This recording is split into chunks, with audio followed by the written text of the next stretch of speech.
डॉमिनोजनी launch केलं आहे त्यांचं नवीन ताजा तंदुरी रेंज. तर मी ऑर्डर केलं आहे तंदुरी पनीर पार्सल आणि तंदुरी टाको. पटकन खाऊन बघायचं का की कसं आहे करून.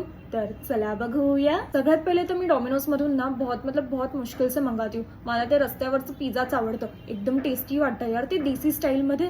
सगळ्यात पहिले आहे हा त्यांचा नवीन tandoori loaded paneer parcel. Chicken मध्ये पण मिळेल. प्राइस आहे 139 रुपीज. मग हा व्हेज तंदुरी टाको 180 रुपीजला आहे. थोडी कंजूसी दिसते यार पटकन इथे. टेस्ट असं भूक तर लागली आहे यार मला जाम. पण डॉमिनोज बद्दल ना एकच चांगलं आहे ते आहे ते भरभरून हे पाठवतात चिली फ्लेक्स आणि ऑरेगॅनो. या तंदुरी पार्सल मध्ये ना तो हिरवा सॉस सॉस भरभरून मस्त आहे. आहे टेस्टला. रेडवाला सॉस आहे ना थोडंसं अजून पाहिजे होतं तर ते प्रॉपर बॅलन्स वर आहे. टाको पण मला एकदम कुरकुरीत वाटत आहे आणि मला असंच आवडते. जसं पिक्चर मध्ये दाखवतं ना तसं Veggies काहीच मध्ये नाही. खूप कंजूसी केली. असं भरभरून कांदा पाहिजे होता तो मजा आली असती अजून. पण टाको मला आवडलं. पेटू तर खुश आहे पण दॅट्स इट. तुम्ही हे ट्राय केलंय का मला पटकन सांगा.